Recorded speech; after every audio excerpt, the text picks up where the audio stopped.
Hello दोस्तों, बहुत बहुत स्वागत है आपका हमारे यूट्यूब चैनल अंग्रेजी एकेडमी में। दोस्तों देखिए, आपकी जो एग्ज़ाम है, नियरेस्ट एग्ज़ाम है, उसके लिए आज हम डिस्कस करने वाले हैं जो प्रीवियस एग्जाम में आरपीएससी द्वारा पूछे गए जो क्वेश्चंस हैं। बहुत ही महत्वपूर्ण क्वेश्चंस का डिस्कशन हम करेंगे और हो सके इनमें से 2 या 3 क्वेश्चंस आपकी एग्जाम में पूछे जाएं। अभी आप सारे बिल्कुल फ्री हो तो क्वेश्चंस जो हैं कम्पिटिटिव एग्जाम्स में जितने भी होंगे, स्टेट लेवल की जितनी भी कम्पिटिटिव एग्जाम्स होती हैं, उन सब के लिए ये इंपॉर्टेंट है। विशेष करके जो ईआरओ और ईओ की एग्ज़ाम है उसके लिए स्पेशली ये वीडियो बनाया गया है। तो दोस्तों इसमें जो मोस्ट इम्पोर्टेंट क्वेश्चंस हैं, जितने भी आरपीएससी एग्जाम में आए हुए हैं, उनके बारे में हम यहाँ पे डिस्कस करेंगे। तो देखिए, चलिए देखते हैं। पहला प्रश्न आपका आता है कि भीम डोंगरी, गणेश डोंगरी राजस्थान के किस सभ्यता से संबंधित है। यानी कि भीम डोंगरी और गणेश डोंगरी की बात कर रहा है दोस्तों। तो ये आपको याद रखना है, बैराठ की सभ्यता में। किससे संबंधित है? बैराठ की सभ्यता से। सारे के सारे इंपॉर्टेंट क्वेश्चंस हैं और आपकी एग्जाम में निश्चित रूप से इनमें से क्वेश्चन मिल जाएंगे। दोस्तों देखिए, तैयारी करने का कोई वो नहीं होता है, आदमी कभी भी अपनी जो सतत जो तैयारी होती है ना, उसके द्वारा उसके थ्रू आप कोई भी मुकाम है, अच्छे से अच्छा मुकाम है, वो हासिल कर सकते हैं। इसलिए यहाँ पे आपको रोज क्वेश्चंस जो हैं, इंपॉर्टेंट क्वेश्चंस हैं परीक्षा में जो पूछे गए हैं, उनका हम डिस्कशन करते रहेंगे। तो यहाँ पे पहला क्वेश्चन आपको समझ आ गया, भीम डोंगरी और गणेश डोंगरी कौन सी सभ्यता से है? यहाँ पे आपके आता है आंसर बैराठ सभ्यता से। नेक्स्ट क्वेश्चन आता है दोस्तों आपका, देहरी रक्षा प्राचीर के साक्ष्य राजस्थान की किस सभ्यता से प्राप्त हुए हैं?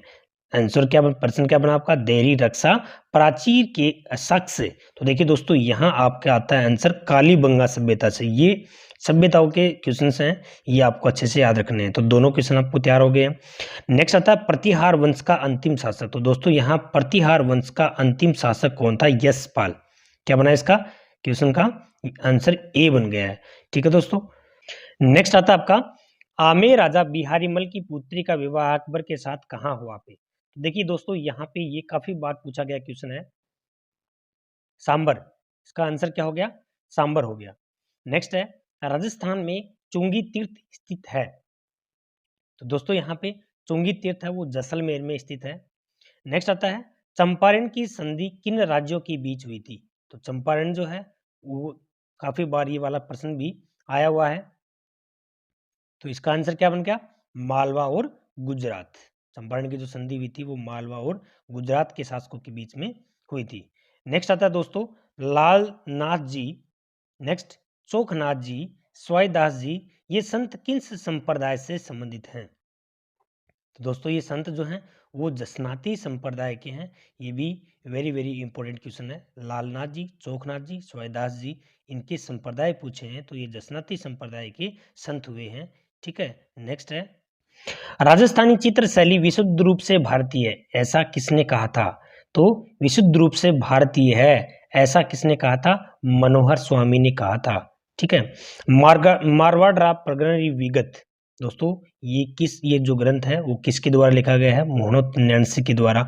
ये अच्छे से तैयार कर लेना। ये जितना राजस्थानी साहित्य, राजस्थान का इतिहास, राजस्थान की जो भारतीय संस्कृति है ना, इनसे रिलेटेड क्वेश्चंस आजकल काफी पूछे जाने लगे हैं। तो इन क्वेश्चंस को आपको अच्छे से तैयार करना है।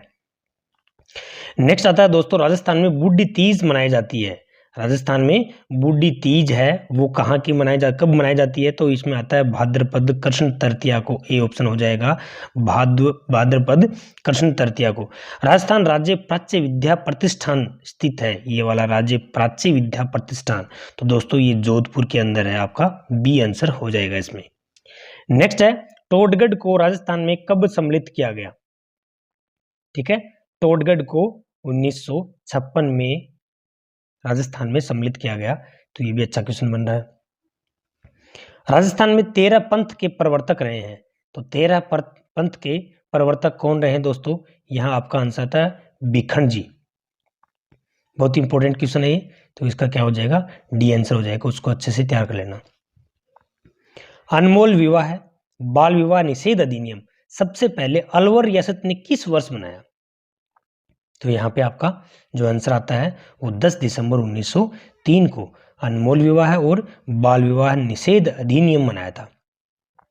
आंसर ये भी आपको पूछ सकते हैं रियासत के बारे में। तो कौन सी रियासत ने? तो यहाँ पे आपका आता है अलवर रियासत ने। ठीक है दोस्तों, तो ये भी अच्छा क्वेश्चन। देखिए नेक्स्ट आता है स्वामी दयानंद सरस्वती द्वारा 1883 में परोपकारिणी सभा, इसकी स्थापना कब हुई? 1883 में। किसके द्वारा? स्वामी दयानंद सरस्वती के द्वारा। ये की कहाँ गई? कब, मतलब कब? तो यहाँ पे आपका आंसर क्या आता है? उदयपुर में, ठीक है ना। और कब की गई? 1883 में की गई। इसको अच्छे से याद कर लेना, ठीक है। नेक्स्ट आता है मत्स्य संघ का राजस्थान में विलय कब किया गया? तो ये तो सिंपल क्वेश्चन है दोस्तों। मत्स्य संघ का विलय 1949 में किया गया था। 12 देवरा नामक शिव मंदिर समूह स्थित है। कौन सा? 12 देवरा। तो दोस्तों ये भी बहुत इंपॉर्टेंट क्वेश्चन है, जहाजपुर, ठीक है, इसमें सी आ जाएगा। सुमेल, गिरी सुमेल का युद्ध कब लड़ा गया? तो देखिए जो सुमेल का युद्ध है वो आपका जनवरी 1544 में, यानी कि ये आंसर आ जाएगा इसका। नेक्स्ट आता है आपका इजलास खास की स्थापना सज्जन सिंह किसने की थी? इजलास खास की स्थापना, ये बहुत इंपॉर्टेंट क्वेश्चन है दोस्तों, ये याद रखना है। इजलास खास की स्थापना ये बी आएगा, यानी कि महाराणा सज्जन सिंह ने इसकी स्थापना की थी। नेक्स्ट क्वेश्चन, किस प्रजामंडल आंदोलन के तहत कर्षण दिवस? दोस्तों ये अच्छा क्वेश्चन है और वेरी इंपॉर्टेंट क्वेश्चन है, यानी कि कर्षण दिवस जो है वो कौन से प्रजामंडल के तहत मनाया गया? तो दोस्तों इसमें आपका क्या आता है? मारवाड़ प्रजामंडल आंदोलन के तहत ये कर्षण दिवस मनाया गया था। पटेलिया, बीचिया, लालर ये प्रमुख लोकगीत कौन सी जातियों से संबंधित हैं? तो ये तो सबको आता है, डी आदिवासी जातियों के। गिंदड़ नृत्य का संबंध किस क्षेत्र से है? तो गिंदड़ नृत्य सब जानते हो, शेखावाटी। तो इसका आंसर क्या हो जाएगा? सी हो जाएगा। नियमों में से कौन सा तत्व वाद्य नहीं है? तो रावण हत्था, सूरमंडल और कमायचा ये तत्व वाद्य हैं, ये ध्यान रखना, ठीक है ना। यानी कि तार लगे होते हैं। और ये जो सतारा है, ऑप्शन डी जो है ना, ऑप्शन डी सतारा है, वो तत्व वाद्य नहीं होता, उसमें तार, तत्व का मतलब तार वाले, ठीक है, जैसे कि लगे होते हैं ना उनके, ऐसे हाथ लगाने से क्या होती है? आवाज आती है। तो ये क्या है? इसमें डी आ जाएगा, आपका आंसर आ जाएगा इसमें। नेक्स्ट है मीनाकारी की कला और राजस्थान में सर्वप्रथम किसके द्वारा लाई गई? राजस्थान में मीनाकारी की जो कला है वो किसके द्वारा लाई गई थी? ये तो सबको आता है, आपका क्या आएगा? मान सिंह के द्वारा लाई गई थी। नेक्स्ट है आपका जेतम लोथ राठौड़ को किस लोक देवता के नाम से जाना जाता है? तो यहाँ पे आ गया आलम जी, याद रखना, ये भी बहुत इंपॉर्टेंट क्वेश्चन है। केवाय माता मंदिर का निर्माण करवाया था। तो केवाय माता मंदिर का निर्माण दोस्तों यहाँ पे किसने करवाया था? आपका क्या आता है आंसर इसका? चच ने। किसने करवाया? बी आंसर इसका आ जाएगा। नेक्स्ट आपका 1818 कंपनी, यानी कि 1818 ईस्वी में कंपनी की ओर से, कौन सी कंपनी की बात कर रही है? ईस्ट इंडिया कंपनी की बात कर रहा है। राजपूत राज्यों से संधि करने वाला अधिकारी था। तो राजपूत राज्यों से संधि करने वाला अधिकारी कौन था? Charles Metcalfe. इसका आंसर क्या बन गया? बी आंसर बन गया। और यहाँ पे कब की थी? 1818 में, ये याद रखना, सन भी याद रखना है आपको।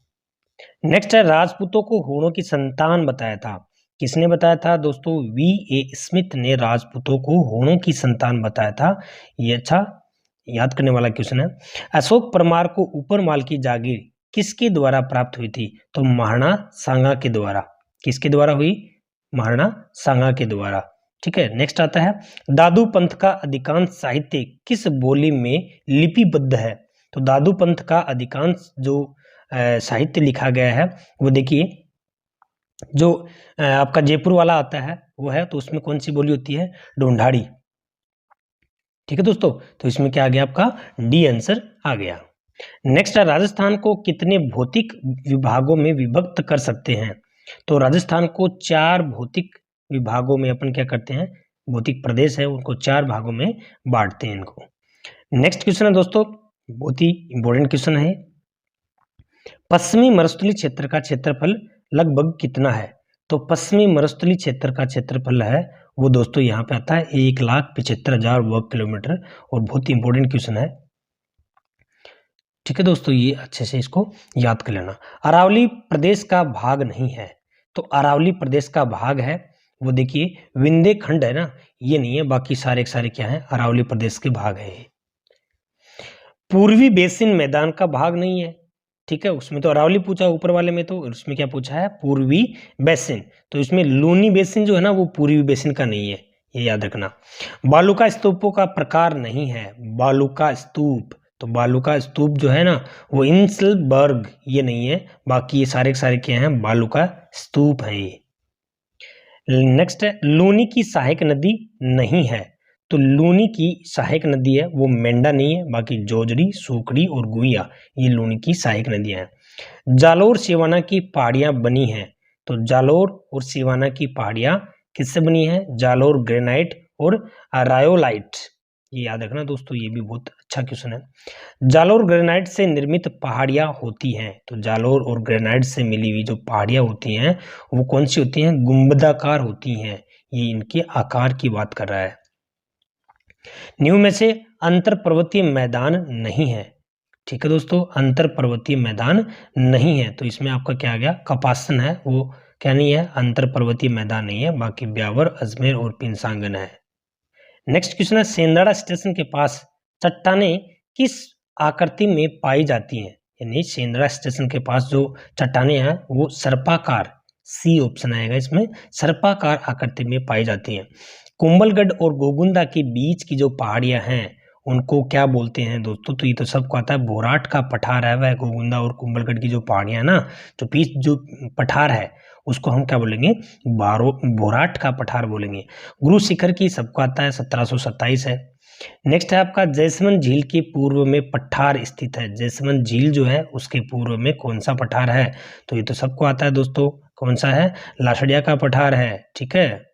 नेक्स्ट क्वेश्चन है, यहाँ संतों का शिखर की बात कर रहा है, तो संतों का शिखर है सबको पता है, गुरु शिखर है।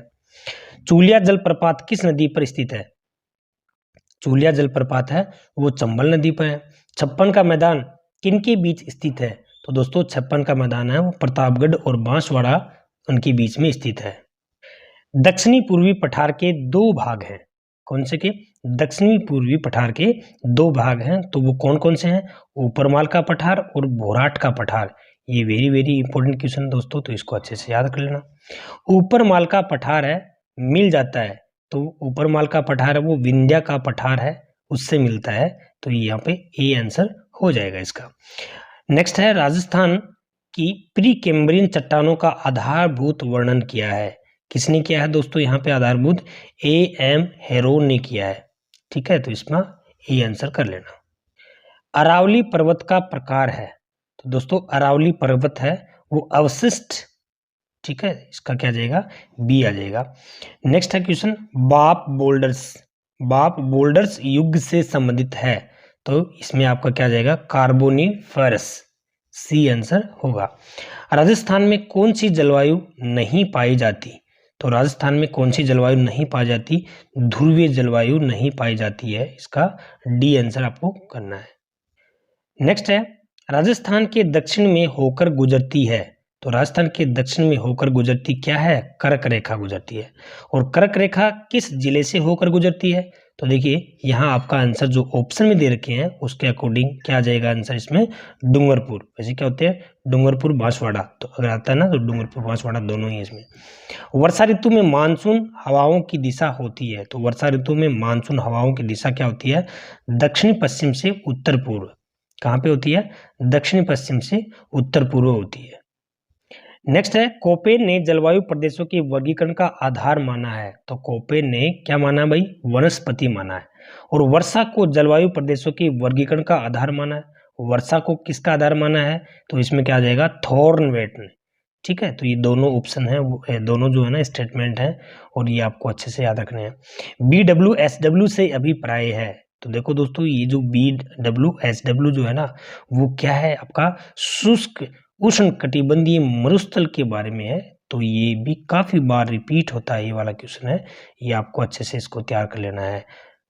और आज के सेशन के अंतिम क्वेश्चन है EAD जलवायु पाई जाती है, तो दोस्तों ये जो है वो बाड़मेर और जैसलमेर में ये वाली जलवायु है वो पाई जाती है, और DAW जलवायु तो वो कहाँ पाई जाती है, वो आपका क्या आ गया इसमें, बूंदी और सवाई माधोपुर। ठीक है दोस्तों, आपको लाइक करना है, शेयर करना है, और भी इंपॉर्टेंट क्वेश्चंस आपकी जो अपकमिंग एग्जाम है उनके लिए हम लाते रहेंगे। Thanks for watching it.